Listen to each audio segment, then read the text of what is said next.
I made up my mind to go see my wife at work as a CEO. There was a notice at the door that said, "Only authorized personnel." The guard laughed and replied, "Sir, I see her husband every day. He's coming out right now. I choose to go along with it." When I told the security guy at Meridian Technologies that I was Lauren's husband, he chuckled. "I see her husband here every day, sir. There he is right now." He pointed to the doors made of glass. There was a man in a charcoal Tom Ford suit walking through the lobby. In his early 40s, he walked with confidence and wore an expensive watch that caught the afternoon light. He was the kind of guy who would have looked good on the cover of Forbes. "Mr. Sterling," the guard called. "Your wife is still in her 3-0 meeting. Should be finished in around 20 minutes. Frank Sterling, the man with the security badge, nodded and walked toward the bank of elevators. He hadn't seen me yet. I was standing to the side with a takeout bag from Osteria, Lauren's favorite Italian restaurant in the city. My heart was doing something unusual inside of me. Not racing, simply stopping and beginning, like when a car engine doesn't work right. 28 years. Lauren and I had been married for 28 years, but she evidently had another husband at work. Frank pushed the button for the elevator, took out his phone, and started to scroll. Every part of me told me to approach him, to go over there and ask him what the hell he thought he was doing calling himself my wife's husband, to create a fuss, to demand answers. But something made me pause. It could have been the way the security officer said it, so nonchalant and sure, like it was common information and everyone knew it, except me. "You know what?" I told the guard, keeping my voice steady. "I believe I've gone to the incorrect building. Not Meridian Tech, but Gerald Pharmaceuticals." The guard looked like he didn't know what to do. "You mentioned you were the spouse of Mrs. Sterling." I told them I was a family friend. "My name is Gerald. I must have gotten my wires crossed." I made myself laugh. "It's been a long day." I put the bag of food on the security desk. "Could you please make sure Lauren gets this? Just say that Gerald left it. Friend of the family." The guard shrugged his shoulders. "Of course. I left before my legs gave out. Lauren and I had been married since 1996. We met when we were both 23. I just got my accounting degree. She finished her MBA at Northwestern. She was really smart. Aiming high. She was the kind of woman who made plans for 5 years at a time and then kept them. I was the one who stayed calm. The one that works. The man who took care of our money, ran our house, paid the bills, and put money into our retirement accounts. Lauren always stated that I was her rock and that she could take risks at work because she knew I would keep things calm at home. She rose quickly. She became a director at 30, a vice president at 35, and the CEO of Meridian Technologies, a tech business that makes AI-driven logistics software, at 43. In 8 years, she had turned it from a failing company into a $200 million business. I was proud of her. So very proud. I had supported her through every late night, every business trip, and every weekend she spent going over the numbers instead of going out to dinner with me. That's what you do when you care about someone. You help them reach their goals. We didn't have any kids. Lauren had never wanted them. They said they would ruin her career path. At first, I was sad, but I had to accept it. Her job was like a child to her. I got that. Or at least I thought I did. Now I was in my car in the Meridian Technologies parking lot, holding the steering wheel and trying to make sense of what I'd just seen. Frank Sterling, Lauren's operations manager. I had only met him once, at a workplace holiday party 2 years ago. Big dude. Charming. Lauren's VP every day. Not a boyfriend. Not a good partner. Husband. I didn't go home right away. I couldn't stand being alone in the house. The one I had cleaned all day. The one I had made Lauren's favorite dinner is lasagna. The one where I was going to surprise her with tickets to see Hamilton next month for our anniversary. Instead, I drove 3 blocks to a coffee shop and sat in a booth in the corner with a black coffee that I didn't drink. At 6:47 p.m, my phone rang. "Lauren. Working late again. Don't stay up. I love you." I looked at that message for a long time. I love you. Did she? Did she really love me? Or was I just... What? What is the backup plan? The safety net? The man who paid half the mortgage while she lived 2 lives? I typed and erased a dozen answers before I chose. Fine. The fridge has lasagna in it. There were 3 dots. Gone. Came back. You're the greatest. Talk to you later tonight. I put my phone down on the table and attempted to calm down. At 11:23 p.m, Lauren got home. I was in the living room acting like I was reading a book. In fact, I had been looking at the same page for 3 hours. She said, "Hey," and put her luggage down at the door. She looked worn out. Hair is a little musty. The lipstick wore off. "How was your day?" I asked. My voice sounded normal. That astonished me. Tiring. Meetings all afternoon in a row. 4 o'clock board meeting. Frank and I then had to look at the Q3 estimates. She went to the kitchen. "Did you say there is lasagna?" "Yes. In the fridge." I heard her moving about in the kitchen. The microwave is buzzing. The door of the fridge opening and closing. The noises of my wife being in our home that I'm used to. Our house. Was it still our home? Or was that a lie too? She came back with a plate of reheated lasagna and sat down in the recliner across from me. "This is just right. I am quite hungry. I actually came by your office today," I added in a casual way. "I brought you lunch from Osteria." She stopped for a second in the middle of a bite. A small pause that most people wouldn't notice. But I had been married to her for 20 years. "You did?" I didn't get anything. I handed it to Frank Sterling. Thought he could pass it on. She took another bite. Bitten. Swallowed. He didn't say anything about it. It might have been lost in the shuffle. "You know it's a busy day." She was not telling the truth. Perfectly. Not a single fracture in her calm. "How is Frank?" I asked. "Is he a kind guy?" "He's awesome. The best VP I've ever had. You know, he really gets the vision. We agree on almost everything. In sync. That's great. It's important to have a good working connection." "Yes, for sure." She smiled at me. The same smile that made me fall in love with her 28 years ago. "Thanks for trying to bring me food, though. That was nice.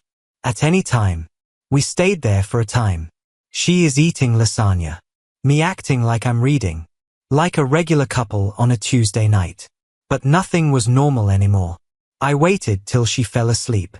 Lauren always slept soundly. She had been running on coffee and adrenaline for years. So when she eventually collapsed, she knew how to shut down entirely. She was out cold by midnight. I went to her study. The door was never locked. Why would it be? I was married to her. She had faith in me. The laptop sat on her desk, closed but not locked. I had known her password for years. 061596 was the date of our wedding. I opened the laptop, my hands shaking a little, and I felt like a burglar in my own home. She had already opened her email. Tons of messages. I opened the laptop, my hands shaking a little. I felt like a criminal in my own home. The email she sent was already open. A lot of messages. I had no idea where to begin. I began with her calendar. At first glance, the appointments looked normal. Conferences, board calls, and meetings. But then I started to see patterns. Dinner with F. At Illinois Posto, 7 p.m. That was 2 weeks ago. Illinois Posto was a lovely Italian restaurant in the West Loop. Tables with candles on them. Piano music played live. Not a good spot to take your VP for a business meal. Retreat on the weekend. The Grand Geneva Resort was supposed to happen last month. I looked through the resort's website. The suites cost $450 a night. Lauren had told me that it was a conference for women executives. I looked at her credit card bills. Found the Grand Geneva charge. 2 rooms. Both are on the business card. No, hold on. 1 room. The other charge was dropped. 1 room. 2 persons. My stomach sank. I continued going. Found more meals. More travels. A pattern that has been going on for about 3 years. But it was all in code. Everything can be denied. Dinner parties for work. Company getaways. Exercises for establishing teams. except for the fact that Frank's name was on all of them. I put the laptop down and went to bed. I stood at the doorway and watched Lauren sleep. She looked calm. Not guilty. I had entire faith in her. I never questioned or suspected her, although she had been lying to me for 3 years. I called in ill to work the next day. For the first time in 6 years. I worked as a senior accountant for Monroe & Associates, a medium-sized company in the Loop. Good job, steady, and dull. A job that covers the bills but isn't really exciting to talk about at dinner parties. Lauren made 3 times as much money as I did. I never felt bad about that. I felt her success was our success. Lauren kissed my forehead and told me to feel better before she left for work. That's when I really started digging. I looked through every drawer in her study, every file cabinet, every box in her closet, and even the back of her jewelry drawer, where she kept a bunch of costume necklaces she never wore. I got a key. Just a key. Silver. Key for a normal apartment. No tag. But there was a keychain tag with an address on it. Unit 214 of Harborview Apartments. In River North, Harborview was a high-end residential development. I have drove past it many times. A building with 30 floors. Windows that go from floor to ceiling. A place where a studio cost $2,500 a month to rent. I took the key and drove there. There were slots in the parking garage with unit numbers on them. A black Mercedes GLE was parked in space 214. The automobile of Frank Sterling. I knew it from the parking lot at work. As I rode the elevator to the second story, my hands were shaking. Found Unit 214. The key fit. The door swung open. There was a fully equipped flat within. Not a short-term rental. A house. Floors made of wood. The apartment was full of modern furniture and fresh flowers on the coffee table. The air smelled like Lauren's Chanel No. 5 perfume, which she only wore on special occasions. There were pictures of Lauren and Frank at the beach, at a restaurant, on a hiking trail, and in every picture, Lauren wasn't wearing her wedding ring. I walked through the apartment in a daze. The kitchen had 2 sets of dishes and 2 coffee mugs on the counter, one for him and one for her. The bedroom made me sick. There was an A-size bed with expensive linens, and Lauren's clothes were hanging next to Frank's suits in the closet. Her shoes were lined up next to his, like they had been living together for years, like they were married. I noticed a folder on the dresser that said Lauren's unique calligraphy says future plans. I opened it. Real estate listings for homes in Evanston, Oak Park, and Wilmette, all in the $800,000 to $1.2 million area, with remarks in the margins. There are good schools nearby, and Frank's parents live close by. I love the kitchen, and there are vacation brochures for Santorini, Tokyo, New Zealand, and other ideal honeymoon spots. Under all of that, there are legal documents and divorce consultation summaries that are 18 months old. Lauren had talked to 3 different divorce lawyers to find the best offer. The notes were cold, clinical, and strategic. They framed the differences as irreconcilable and cited Gerald's lack of desire and emotional distance as examples of how he failed to support my career progress. She had been making a case against me. There were a lot of examples. Times I was reported to have hurt her by asking her to miss work events. Times I was emotionally unavailable because I didn't want to talk about business politics at dinner. Times when I showed a lack of ambition by being happy with my accounting job. Every typical point of conflict in a marriage was turned into proof that I wasn't good enough. The most recent note was written 3 weeks ago. Timeline: you must apply for divorce by January 2025. Done by June. F and I will get married by Christmas 2025. She had everything planned out. Every little thing. My successor was already living with her part of the time. They had already chosen their future home. I was only in her way. I took pictures of everything. Each page. Every piece of paper. All the pictures. After that, I sat on their couch. Their couch. In their home. In their private life, I struggled to come to terms with the fact that my 28-year marriage had been a lie for at least 3 years. I got back in my car and drove away. Drove without a destination. At 3:47 in the afternoon, my phone rang. Lauren. I sent it to voicemail. She called again at 4:15 p.m., then again at 4:32 p.m., and then she texted, "Where are you? Do you feel better?" I didn't answer. I parked about 6 p.m. and finally listened to her voicemails. "Hi there. Just checking in. I hope you're feeling better. Please call me when you get this. Gerald. I'm starting to worry. You're not responding. Are you okay? No joke. Where are you? I'm going to call hospitals now. Please call me back." The worry in her voice seemed so sincere. She was good. Very good. I called her again. "Oh, thank God." She answered right away. "Where have you been? I was really worried. I just drove around. Needed nice. Very good." I called her again. "Thank God," she answered right away. "Where have you been? I was really worried. Just drove around. Needed to get my mind clear. I'm okay. You made me afraid. Are you coming back home? Home? What a funny thing. Yes, I'll be there soon. Okay. I'm going home early. On the way, I'll get some Thai food. Your fave. The one I like most." She still knew what my favorite cuisine was. Still acted like they cared about the little things. "Sounds excellent." She said, "I love you." "Yes," I said. "You too." I hung up before she could hear that my voice was cracking. We had Thai food at the dining room table that night. Lauren informed me about her day. There was a problem with a client, a board member who was hard to deal with, and the normal corporate turmoil. I nodded in the right places, said the right things, and acted like a loving spouse, even though I knew she was going to divorce me in a few months and marry Frank Sterling. She said we should watch a movie after dinner. We sat down on the couch with her head on my shoulder, exactly like we had done 1,000 times before. But suddenly I could smell her costly perfume. And I knew she had been at that apartment today, living her other life with her other husband. During a calm part of the movie, she said, "Gerald." "Yes? Are we all right? You appear far away." Far away. That word came from her notes. Part of her argument against me. "I'm okay. Still not feeling great." "Okay." She held my hand. "If you need anything, just let me know." "Yes, I will." We watched the whole movie.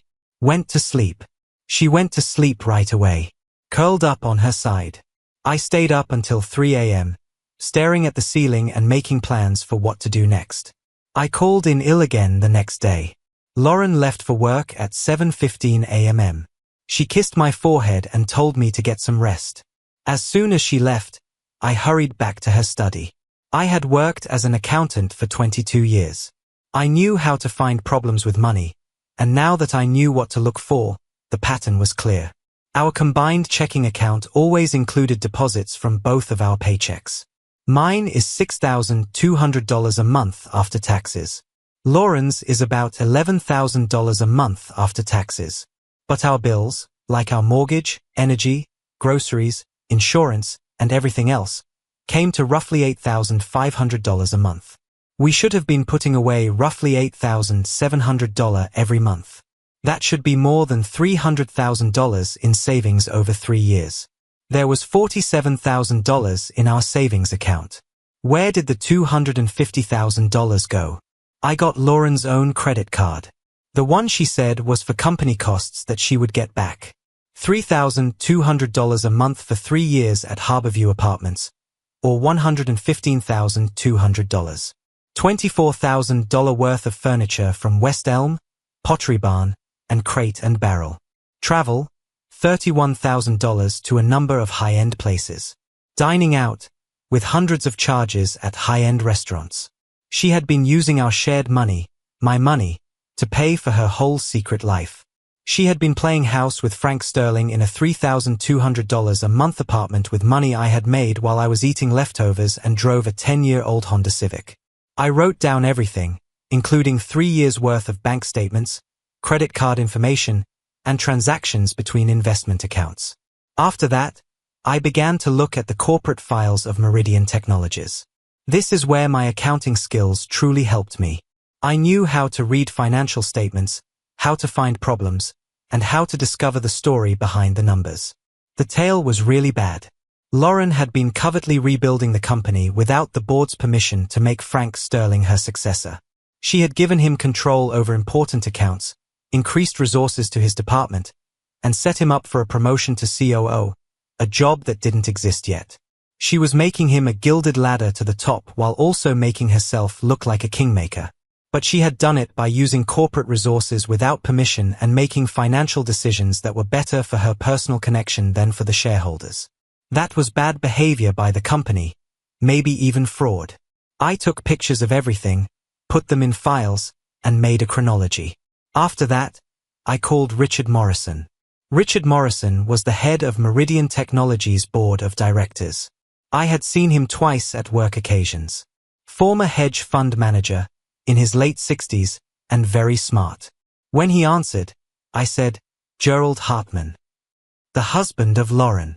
We met 2 years ago at the holiday party." "Of course. How are you? Is Lauren okay?" "She's okay. I'm really phoning to talk about some things that worry me about the company." "A break? What kinds of worries?" "The kind that entail restructuring a firm without permission and using company resources for personal gain." "Are you free to meet today?" "Another break. Lauren. This time, it will be longer. In 2 hours, I can be at your office. I do my job from home. I'll send you an SMS with the address." Richard Morrison got there at 2 p.m. He was tall, thin, and had silver hair. He was wearing a suit that probably cost more than my automobile. I gave him a cup of coffee. He said yes. We were in my living room, the place where Lauren and I had watched movies, celebrated anniversaries, and established a life together. The room that was only a prop in her double existence. Richard said, "Show me what you've got." I took out my laptop and showed him everything. The flat, the pictures, the divorce papers, and the restructuring of the business. With each new piece of information, his face got darker. He said, "Jesus Christ," when I showed him the money problems. "Has she been changing the budgets for capital expenditures? It looks like they didn't get board approval. And specifically to help Frank Sterling's department. What made her do that?" I got the pictures from the apartment. Richard's jaw got tight. "Are they having an affair?" "More than that. They live together some of the time. She wants to leave me and marry him. And she's been getting him ready to run the business. That is a huge conflict of interest. She has a duty to the board and the shareholders." He came to a stop, put his hand through his hair. "Do you have copies of all of this?" "This folder has everything in it." I gave him a USB drive. All of it. Bank records, business filings, images, and a timeline. "I need to set up an emergency board meeting." "I thought so." He got up. "I'm sorry, Gerald, for what she did to you personally. But also, thanks. If this had gone on for much longer, the corporation may have been in big trouble." I told them I wasn't doing it for revenge, but that was only partly true. I'm doing it because it's the truth, and I'm done pretending I don't see what's right in front of me. Richard shook my hand. "I'll get in touch." At 6:15 p.m., Lauren came home. I was making dinner, chicken stir-fry, something easy, when she came in earlier than usual. I could tell Richard had already called the emergency board meeting just by looking at her expression. "You son of a bitch," she said. Her voice was trembling. "You called Richard Morrison? My husband is trying to ruin my career?" I kept mixing the vegetables. Did not turn around. I told the board several things that I thought they should know. "That's it. What do you want to know?" "You showed him pictures of yourself. You looked at my private files. Your private things in our shared flat. Our combined bank account pays for your personal life." She took hold of my arm. I spun around. "This is not the same. This is how people see me as a professional. And having sex with your VP while making changes to the firm that will help him personally? That's what a professional would do." Her face turned white. "What do you want?" she asked in a low voice. "Cash? What about the house?" "What?" "Lauren, I don't want anything from you. You started this 3 years ago. I'm just not going to be the fool while you carry out your scheme." "What do you mean by plan?" I took out my phone. I showed her the pictures I had taken in the apartment. Every picture shows her face. The folder labeled Future Plans had this plan. You would divorce me by January, marry Frank by Christmas, and live happily ever after in your Evanston dream home. She sat down heavily on a kitchen chair and said, "How did you find the key to your other life, Gerald? I supported every decision you made, every late night, every business trip, and every sacrifice because I loved you. I thought we were working on something together. We were. No. You were making a plan to get out. And I was paying for it." She began to cry. This time, real tears. Not the kind that plays with people. "I'm sorry. I didn't mean for things to turn out this way. What did you want to happen? Were you going to inform me before or after you filed for divorce?" She didn't say anything. That's what I thought too. I switched off the heat. Took my keys. "Where are you headed?" she asked. "Place to stay. By Monday, I'll have the divorce paperwork ready." Lauren, there's nothing else to say. You made your choice a long time ago. I'm just getting up to speed. On that Monday, I filed for divorce. They hired Jennifer Kowalski, a family law lawyer with 23 years of experience. She whistled after looking at my proof. This is one of the clearest examples of bad behavior in a marriage I've ever seen. The hidden apartment. The lie about money. The written record of her plans to leave you. This divorce is going to go very well for you. I don't care about doing well. I just want to leave. You should care. She used money from her marriage to pay for an affair. That's cheating on your finances. That is very important to Illinois law. That same afternoon, the board meeting took place. Richard called me at 5:47 p.m., but I wasn't there. Frank Sterling has been fired right away. Lauren is on probation for administrative reasons. Her power is quite limited until a comprehensive investigation is done. And the restructuring? Being turned around. We hired a forensic accountant to check everything out. If we discover that she broke her fiduciary duty or committed fraud, she might be charged with a crime, not merely fired. Oh my God. Gerald, she made this house of cards. You just knocked it down. That night, Lauren called me. I was at a Marriott near a hair, eating Chinese food from a takeout place and watching ESPN. She said, "You ruined everything." She was in tears. Frank was let go from his employment. The board is looking into me. My job is over. How could you do this? How could I do that? My voice was cold.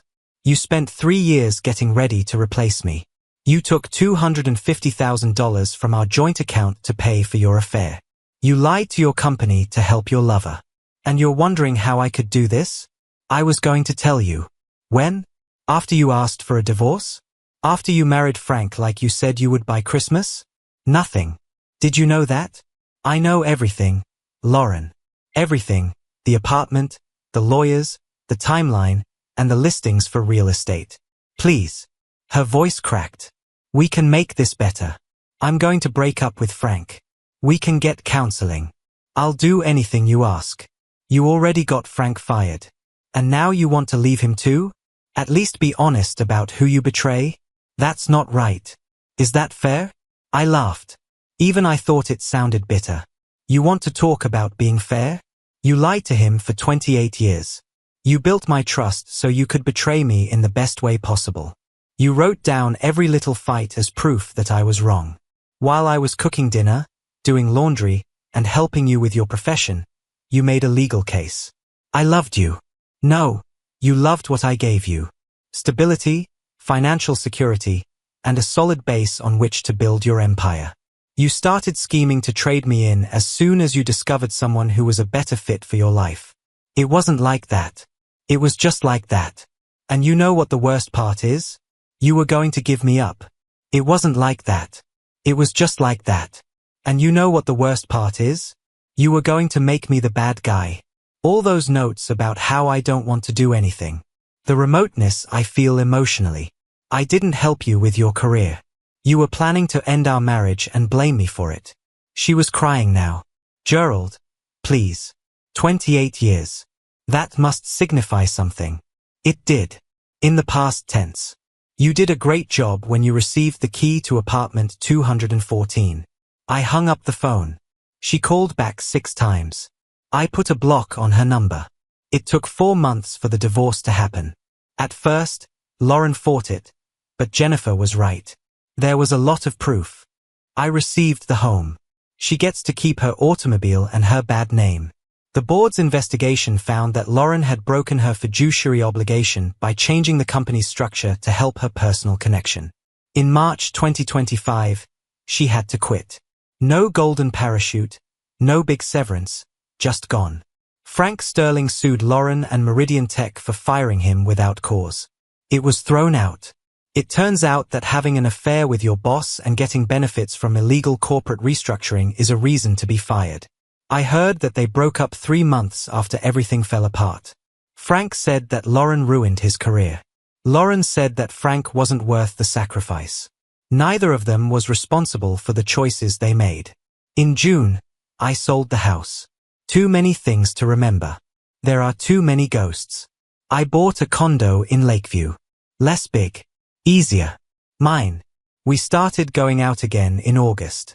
Not a big deal. Just checking things out. Getting back to trusting. It's taking a long time. Dr. Sarah Chen, a clinical psychologist with 18 years of expertise, believes that's typical. That betrayal pain will take time to heal, so I shouldn't rush it. I'm not in a hurry anymore. One choice, one truth, and one day at a time. About 8 months after the divorce was official, I saw Lauren once. She was at Whole Foods looking at vegetables that were grown without chemicals. She had lost weight, looked fatigued, and we glanced at each other. She stopped, and I nodded and kept going. She didn't come with me. I thought about whether or not I should feel sorry for her. She had lost her job, her love, and her good name. But then I thought of apartment 214. The folder with plans for the future. The cold, planned notes about how to make a case against me. I didn't feel sorry anymore. I felt free. Frank Sterling sent me a LinkedIn message 2 years after everything blew up.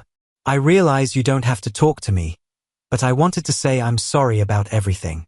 I knew she was already married. I knew what we were doing was wrong. I convinced myself that the marriage was finished and that we were in love, which made everything okay. It didn't. You should have gotten more. Everyone at Meridian did too. I'm sorry. I looked at that message for a long time. After that, I closed it without answering. Some apologies arrive too late to make a difference. Some betrayals are not forgivable. And sometimes the greatest thing to do when someone has ruined your life is to say nothing. Some people ask me if I wish I had done things differently. If I should have talked to Lauren about it in private. Let her explain. No, the answer is no. Because she had 3 years to explain. 3 years to be honest. 3 years to choose between our marriage and her adultery. She chose Frank, the apartment, and the future she was making without me. I merely made sure that everyone else knew what she had picked. 3 years after the divorce, I'm sitting in my condo on a Saturday morning, drinking coffee and reading the news. My phone vibrates. A text from Amy, my girlfriend. I met her at a bookshop, and she knows everything about me and still selected me. Brunch at 11? I was thinking about that French place you like. I smile and send a text back. Great. See you there. I put my phone down and glance out the window at Lake Michigan. Today, the water is gray, windy and choppy. My home is quiet behind me. Little. Truthful. No hidden flats. No secret lives. No lies that were meticulously planned. Only the truth. Easy. It hurts. No cost. And guess what? That's all there is. That is more than enough. That's all there is.